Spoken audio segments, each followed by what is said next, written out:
হে hello everyone, আজকের ব্লগটা তোমাদের সাথে যেটা শেয়ার করতে চলেছি সেটা শুনলে সত্যিই তোমরা অবাক হবে। আর আমার ক্যাপশনে দেওয়া আছে যে সত্যি এরকম একটা এক্সপিরিয়েন্স আমার আগে কখনো হয়নি। তো চলো আজকে তোমাদের সাথে সেটাই শেয়ার করব। তো ব্রাইডের কাছে গিয়ে আমরা শুনে নিই ব্রাইডের কেমন লুক আজকে দরকার। Hi Shirin, hello. বলো তোমার আজকে বিয়ে, তো কেমন লুক নেবে বলো। খুব সিম্পল, আমাকে যেন আমার মতো লাগে। আর কি বলবো, মানে আই মেকআপটা বলো, খুব একটা বেশি না, লাইট মেকআপ। আর অল ওভার তোমার যেটা মনে হবে তুমি সেটাই করে দাও। আচ্ছা ঠিক আছে চলো। তো আজকের ব্রাইডকে রীতিমতন আমরা সাজাতে বসে গেলাম। হেয়ারটা ওর আগেই ক্রিম্পিং করে নিয়েছে আমার স্টুডেন্ট। তো এরপর আমি ফেস মেকআপে চলে যাই। ঠিকঠাকই সব চলছিল, ওর সঙ্গে অনেক গল্প অনেক মজা করতে করতে আমরা মেকআপটা স্টার্ট করি। তো ওর সঙ্গে আমার পরিচয় সেভাবে ছিল না, কিন্তু যখন যাওয়ার পরে জান ও আমার একটা ফ্রেন্ডের ফ্রেন্ড, তারপরে ফ্রেন্ডের থেকেও রিলেশন, তারপরে ফ্যামিলি রিলেশনের মধ্যেও ও হয়ে যাচ্ছে। তো সেটা জানার পরে ওর সঙ্গে আমার বন্ধুত্ব বা গল্প সব কিছুই অনেকটা বেশি বেশি হয়ে যাচ্ছিল। তো ঠিকঠাক মতোই খুব ক্লোজলি আমরা কাজটা করছিলাম। আর রুমে ছিল ভীষণ ভিড়।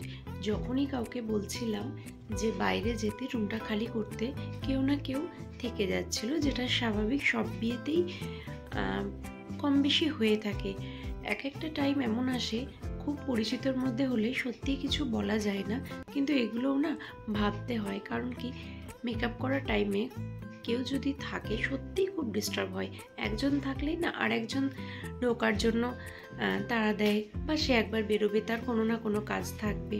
তো এরকম করে আমাদের কাজের প্রচণ্ড ডিস্টার্ব হয়, কিন্তু কিছু বলার নেই বা করারও নেই, সেগুলো মেনে নিয়েই কাজ করতে হয় কিছু কিছু জায়গায়।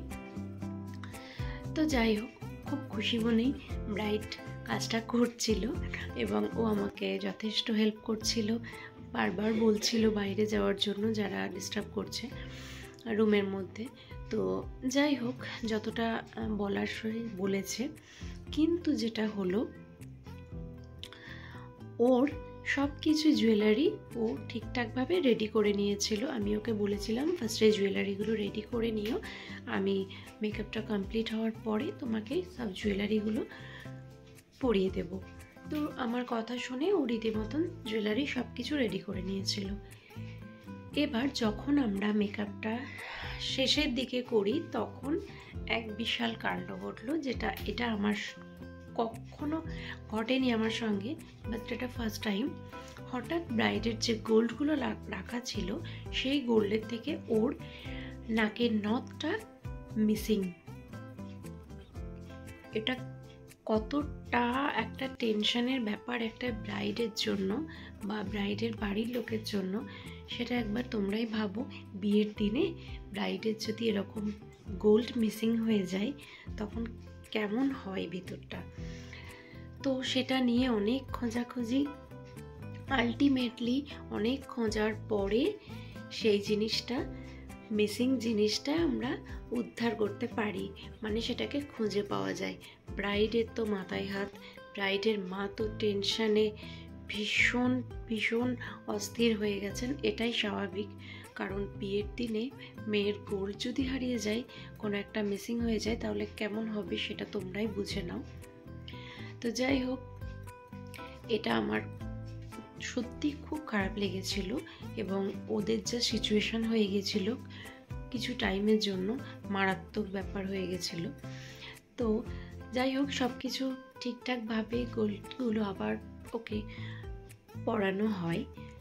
তো এরপরে ওর মেকআপটা কিন্তু দেখো সব কমপ্লিটের দিকেই। আর ওর এই মেকআপটা খুব ন্যাচারাল চেয়েছিল, তোমরা জানো, ফার্স্টেই ও সেটা বলেছিল।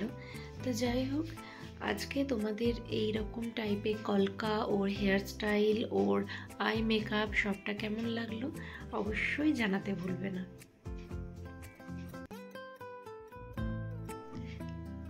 কেমন লাগলো বলো। ছোট ছোট মিনি করার জন্য তোমরা অবশ্যই কমেন্ট করো অ্যান্ড অনেক অনেক ভালোবাসা দিও। তো থ্যাংক ইউ সো মাচ। আবার তোমাদের সাথে নতুন কোনো কাজ নিয়ে দেখা হবে, ততক্ষণের জন্য টাটা।